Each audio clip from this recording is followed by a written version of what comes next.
സ്റ്റേഷന്റെ മുറ്റമായി പോയി. ഇല്ലെങ്കിൽ എന്റെ നാക്ക് ചൊറിഞ്ഞു വന്നതാ. പോലീസ് സ്റ്റേഷന്റെ മുറ്റമല്ലേ, അമ്പലമുറ്റമൊന്നും അല്ലല്ലോ. നാക്ക് ചൊറിഞ്ഞപ്പോ ആ ചൊറിച്ചിലങ്ങ് മാറ്റായിരുന്നില്ലേ? അവള് പറഞ്ഞപ്പോ മിണ്ടാന്ന് കേട്ടിട്ട് 3 പേരും കൂടെ ഇവിടെ വന്ന് മേളം ഉണ്ടാക്കിട്ടെന്താ കാര്യം? ഇപ്പൊ ഞങ്ങളുടെ പേരിലായ തെറ്റ്. നിന്റെ വായിൽ എന്തായിരുന്നു? നിനക്ക് പറയായിരുന്നില്ലേ? പറയായിരുന്നു. പക്ഷേ എന്ത് പക്ഷേ?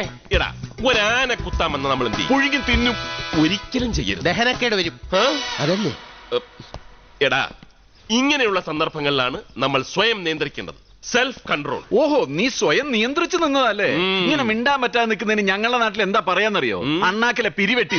ഇനിയിപ്പോ ഇതും പറഞ്ഞാലും വഴക്കിടണ്ട. നമ്മൾ നാറി, ശരിക്കും നാറി. അവള് വണ്ടി വിട്ട് പോവുകയും ചെയ്തു. അവൾ അങ്ങനെ വണ്ടി വിട്ട് പോകുന്നില്ലെങ്കിലോ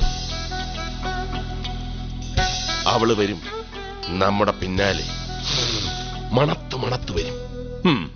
എടാ, ഇന്ന് അവള് നമ്മളെ കൊച്ചാക്കിയിട്ട് പോയി. തോമസ് ഊട്ടി പറഞ്ഞതുപോലെ നമ്മൾ ആകെ നാറി.